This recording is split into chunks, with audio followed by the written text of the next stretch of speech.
First time nga hong mag-muse ni ate kasi sa paligan ng barangay mga mare at pare, kaya naman ako nga ay tuwang-tuwa tapos siya naman ay hiyang-hiya.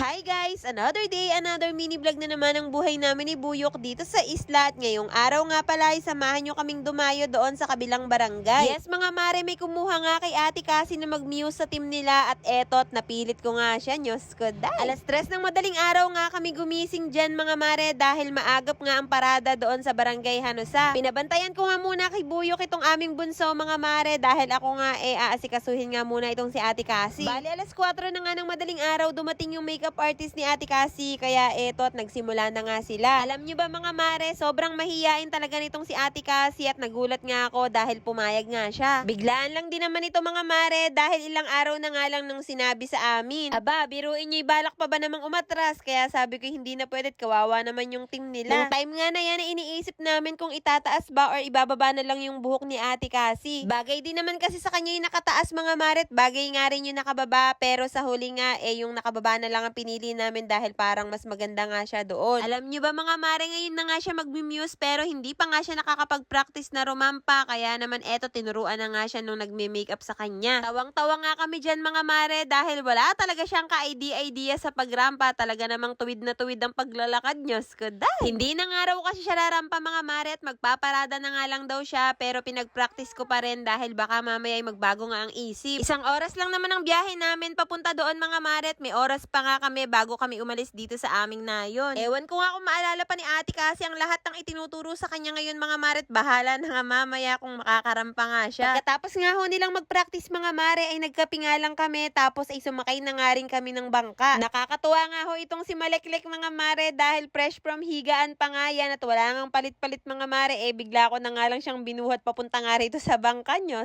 Bali isang oras nga palang biyahe namin mula sa aming nayon papunta dito kila nanay mga mare dito sa barangay Hanusa. Tawang-tawa nga kami ni Buyok palagi dito kay Oranggi sa tuwing duduong nga kami sa isang lugar ay para nga po siyang aming pinboy. Hindi nga ho sana namin siya isasama kaso nga lang talaga naman nagpupumilit at talagang ayaw bumaba ng bangka. Kaya naiwan tuloy si Blacky, kaawa naman walang kasamahang nanay. Pagkarating nga namin dito kila nanay, akala ko nga mga mare kung sino yung pinagkakaguluhan at kung ano yung maingay, yung pala naman ay si Maleklek nyos ko. Simula po kasi nung pinanganak nga itong si Storm ay bago lang ulit nila nakita kaya sobrang na-miss po nila. Nandito nga rin pala yung isang anak ni Oranggi mga mare dahil pamangkin ko nga pala yung umampun sa kanya. Nakilala nga nila ang isa't isa mga mare kaya naman ayan at kanina pa nga daw yan mga naglalaro nyos ko. Manang-manang nga kay Oranggi itong anak niya, talaga namang napaka-playful at ganyan-ganyan nga ang kanyang ina. Pinagluto pala kami ni nanay ng pansit mga mare dahil alam nga niya na dadating kami dito kaya ayan at nagkainan nga muna kami bago nga kami bumaba doon sa court. Pagkarating naman namin sa court ay marami na nga hong naka-uniform pero hindi pa nga rin nagsisimula ang parada. Kinekwento ko nga ho kay ate Kasi dyan na dito nga ako lumaki sa barangay na ito at ibang-iba na nga ang itsura ngayon. Bihirang-bihira ko kasi sila dalhin dito mga mare kaya palagi nga ho silang nagtatanong sa akin tungkol sa aking pagkabata.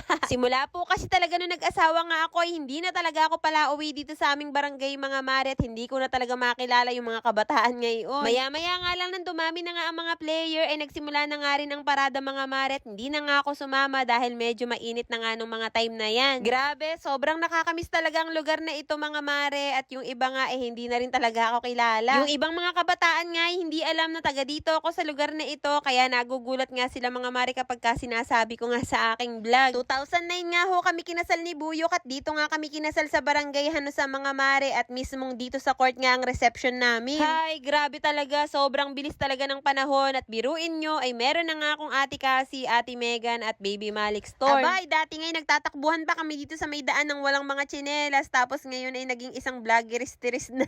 Nagtataka lang talaga ako mga mare kung bakit nung kabataan ko ay walang kumukuhang muse sa akin, bang ganda ko naman noonan Aba, kung hindi ako maganda ay di hindi ako nagustuhan ng aking buyukan Hayan ganyan-ganyan ang katawan at itsura ko nung araw kagaya sa dalagang iyan.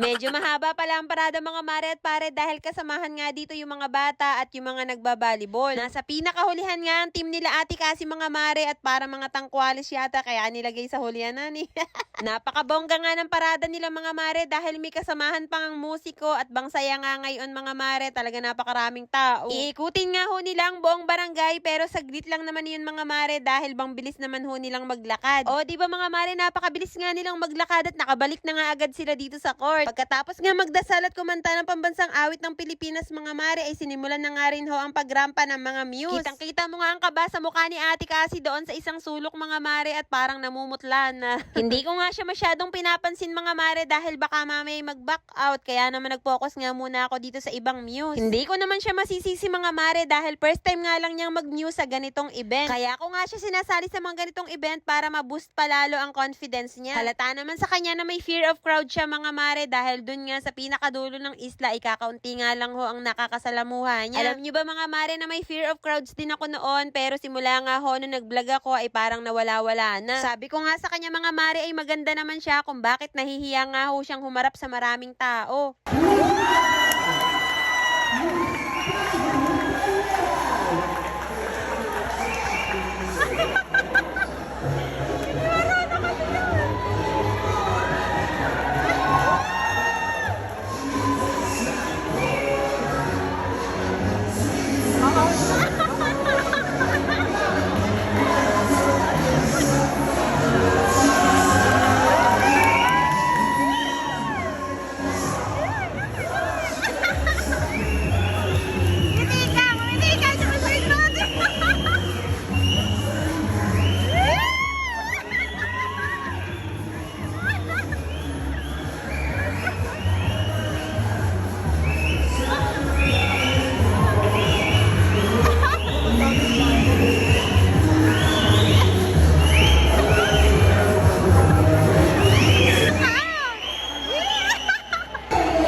Pinasayaw nga rin ho lahat ng muse mga mare at as usual si Ate Cassie ay hindi nga makita dahil nandun nga siya sa pinakalikuran. Diyos ko da. Maya-maya pa ay pumunta na nga ho dito sa amin si Ate Cassie at grabe ayaw niya talaga daw sumayaw.